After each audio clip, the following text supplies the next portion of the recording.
యుగ సంబంధమైన దేవత సమస్త మనుషులను మోసం చేయు అదృశ్య వినాశకుడు. ప్రతి మనుష్యుణ్ణి పాతాళములోనికి పంపటానికి, ఆరణ అగ్నికి పంపటానికి అనేక రకాలుగా హృదయాలను చెరుపుతూ తప్పుడు మార్గంలో, వంకర మార్గంలో దేవునికి వ్యతిరేకమైన ఆలోచనల ద్వారా నడిపిస్తూ ఉంటాడు యుగ సంబంధమైన దేవత.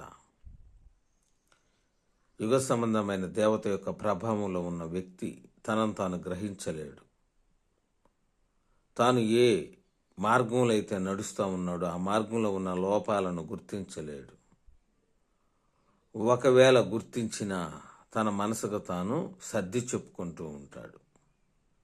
తాత్కాలిక నెమ్మది పొందుతూ దేవుడు మారు మనసు కోసం అతనికి అవకాశం ఇస్తూ ఉంటాడు. అందువల్ల తాత్కాలిక నెమ్మది పొందుతూ ఉంటాడు. అయినప్పటికీ కూడా దేవుడు క్షమిస్తాడు, ప్రార్థన చేస్తే దేవుడు క్షమిస్తాడు అనుకుంటున్నాడే కానీ మారు మనసు సంపూర్ణతలోకి వస్తే క్షమిస్తాడనే ఆలోచన అతనికి ఎప్పటికీ రానికుండా యుగ సంబంధమైన దేవత మనోనేత్రానికి గుడ్డితనం కలుగు చేస్తాడు. యుగ సంబంధమైన దేవత యొక్క ప్రభావంలో ఉన్న వ్యక్తి తనను తాను మోసం చేసుకుంటూ ఉంటాడు. ఎలా అంటే, ఏ అబద్ధంలో అయితే నడుస్తున్నాడో, ఏ మోసంలో అయితే నడుస్తున్నాడో, ఏ తప్పుడు మార్గంలో, వంకర మార్గంలో నడుస్తూ ఉన్నాడో, ఆ మార్గంలో నడుస్తున్న వ్యక్తి నేను ప్రార్థన చేస్తే దేవుడు క్షమిస్తాడులే అనే ఆలోచనలో ఉంటాడు, ఆ భ్రమలో ఉంటాడు. దానికి కారణం యుగ సంబంధమైన దేవత. దేవుడు క్షమించేవాడే, కరుణామయుడే. కానీ ఎవడికంటే మారు మనసులో సంపూర్ణత కలిగిన వాడికి. మారు మనసులో సంపూర్ణత లేకపోతే ఆయన కఠినుడు, నిత్యాగ్ని దండనంలోకి పంపించువాడు.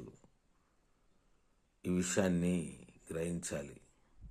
కానీ యుగ సంబంధమైన దేవత యొక్క ప్రభావంలో ఉన్న వ్యక్తి గ్రహించకపోగా తన మనసుకు తాను సర్ది చెప్పుకుంటూ ఉంటాడు. అందులో భాగంగా యూదా రాసిన పత్రిక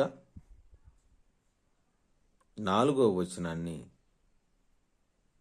చదువుదాం. ఇందులో ఉండేది ఒక్కటే అధ్యాయం.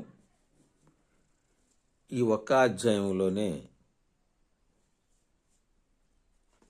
25 వచనాలు ఉన్నవి కాబట్టి 4వ వచనాన్ని చదువును. యూదా రాసిన పత్రిక 4వ వచనం. ఏలయనగా కొందరు రహస్యముగా జొరబడి ఉన్నారు. వారు భక్తిహీనులై మన దేవుని కృపను కామాతురత్వమునకు దుర్వినియోగపరచుచు మన అద్వితీయ నాథుడును ప్రభువునైన యేసుక్రీస్తుని విసర్జించుచున్నారు. ఈ తీర్పు పొందుటకు వారు పూర్వమందే సూచింపబడిన వారు. ఎలయనగా కొందరు రహస్యంగా జొరబడి ఉన్నారు. రహస్యంగా సంఘములు, క్రీస్తు శరీరములు, అవయవాలుగా రహస్యంగా జొరబడి ఉన్నారు. ఎలా జొరబడ్డారో తెలుసా? వ్యాపారంలో కలుసుబాటు వలన దేవుడు ఆశీర్వదించాడు కాబట్టి అందుకు బాప్తిజం తీసుకుందామనే ఆలోచన. జొరబడ్డారు రహస్యంగా. వ్యాపారం బాగా కలిసి వచ్చింది, అందుకు బాప్తిజం తీసుకుందాం. పాప క్షమాపణ కొరకు అనే ఆలోచన రాదు వాళ్ళకి. వ్యాపారంలో కలుసుబాటు. తర్వాత మా పిల్లలకి ఉద్యోగాలు వచ్చినాయి, ఇక మాకేమి ఇబ్బంది లేదు, ఉద్యోగాలు వచ్చినాక బాప్తిజం తీసుకుందాం అనే భ్రమలో ఉన్నవారు, అంటే యుగ సంబంధమైన దేవత యొక్క ప్రభావంలో ఉన్న వ్యక్తులు అన్నమాట. మా పిల్లలకు ఒక దారి, వాళ్ళు ఒక నిలబడి, వాళ్ళు వివిధ మార్గాల్లో వాళ్ళు ఆర్థికంగా బలపడిన తర్వాత, లేదా వారు ఒక ఇంటికి చేర్చబడిన తర్వాత, ఇలా అనేక రకాల భ్రమల్లో ఉండి ఆ భ్రమలు తీరిన తర్వాత బాప్తిజం తీసుకుంటున్నారు. చూడండి, పేరుకు పాపక్షమాపణ నిమిత్తం అనే ఆలోచన పలుకుతున్నా లోన వాళ్ళ ఆంతర్యంలో ఏముందో తెలుసా? ఇవన్నీ నెరవేరినవి కనుక బాప్తిజం. అంతేగాని క్రీస్తు ప్రేమలో బంధించబడాలి, క్రీస్తు నా కొరకు సిలువ వేయబడ్డాడు, నా పాపాల నిమిత్తం ఆయన గాయపరచబడ్డాడు.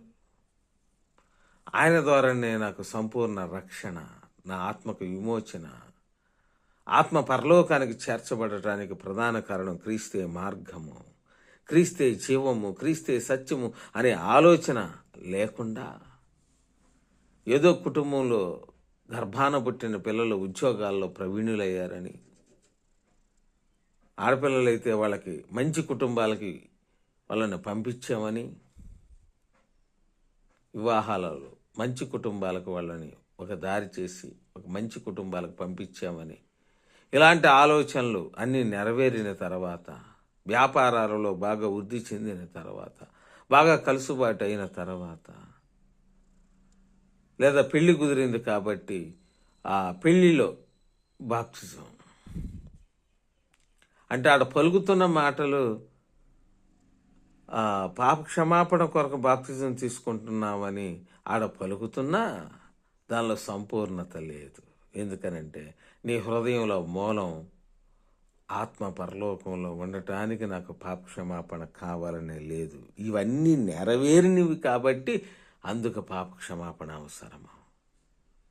అందుకు అవసరం అనుకుని బాప్తిజం తీసుకున్నావు. అందుకే రహస్యముగా జ్వరబడి ఉన్నారు. వారు భక్తిహీనులై మళ్ళీ బాప్తిజం తీసుకున్నారు, మళ్ళీ భక్తి లేదు, మళ్ళీ యథా మార్గమే, పాత మార్గమే. అదే సంపాదించొద్దా వద్దని కాదు, నువ్వు కష్టపడాలి, పని చేయాలి, సంపాదించాలి, కానీ భక్తిని పెంపొందించుకోవాలి. అందుకు అనుగుణమైన జీవితం నువ్వు దేవుని ఎదుట కనపరుచుకోవాలి. ఉద్యోగం చేయొద్దని కాదు, చెయ్యాలి. దానిలో నువ్వు ఆ న్యాయాన్ని, ఆ నీతిని, ఆ ఉద్యోగ ధర్మంలో కనపరచాలి, దేవుణ్ణి చూపించాలి, క్రీస్తుని చూపించాలి. నువ్వు క్రీస్తు తత్వాన్ని నీలోంచి బయటకు తీసుకొని రావాలి. అందుకే ఏమంటున్నాడు, భక్తిహీనులై మన దేవుని కృపను కామాతురత్వమునకు దుర్వినియోగపరచుచు. ఈ భూ సంబంధమైన వాటి మీద ప్రీతి కలిగి ఉండటం. కామాతురత్వం అంటే కేవలం వ్యభిచార సంబంధమైన ఆలోచనలనే కాదు. ఇక్కడ కామం అనే పదానికి చాలా అర్థాలు ఉంటాయి. కాబట్టి కోరికలు నెరవేర్చుకోవటం దాని వెనక. అందుకేమంటున్నాడు, కామాతురత్వమునకు దుర్వినియోగపరచుచు మన అద్వితీయ నాథుడును ప్రభువునైన యేసుక్రీస్తును విసర్జించుచున్నారు. కాబట్టి ఈ లోక సంబంధమైన వాటి పట్ల అనేక రకాలుగా ప్రీతికరంగా వాటితో ఏకమయ్యి శరీరాశలు, నేత్రాశలు, జీవపు డంబాలు, పరశరీర స్వభావం, పరశరీరాన్ని ఆస్వాదించటం. కాబట్టి దుర్వినియోగపరచుచు మన అద్వితీయ నాథుడును ప్రభువునైన యేసుక్రీస్తును విసర్జించుతున్నారు. ఎక్కడిక్కడే సంఘములో ఉంటూ సంఘములో నుంచి క్రీస్తుకు దూరం అయిపోతున్నారు. క్రీస్తుకు అవయవాలుగా చేర్చబడుతూ అతకబడుతున్న మీరు, అతకబడుతున్న ఇలాంటి వారు, అతకబడుతున్న మనము, అతకబడుతున్న నేను యుగ సంబంధమైన ప్రభావంలో ఉంటే మనము బయటికి నెట్టివేయబడతాము తీర్పులోకి. ఈ తీర్పు పొందుటకు వారు పూర్వమందే సూచింపబడిన వారు. కాబట్టి పూర్వమందే నిత్యాగ్ని దండన, వాయుమండల సంబంధమైన దురాత్మల సమూహము, పరలోకం నుంచి త్రోసివేయబడిన అపవాది సైన్యము, నిత్యాగ్ని దండన పూర్వమందే.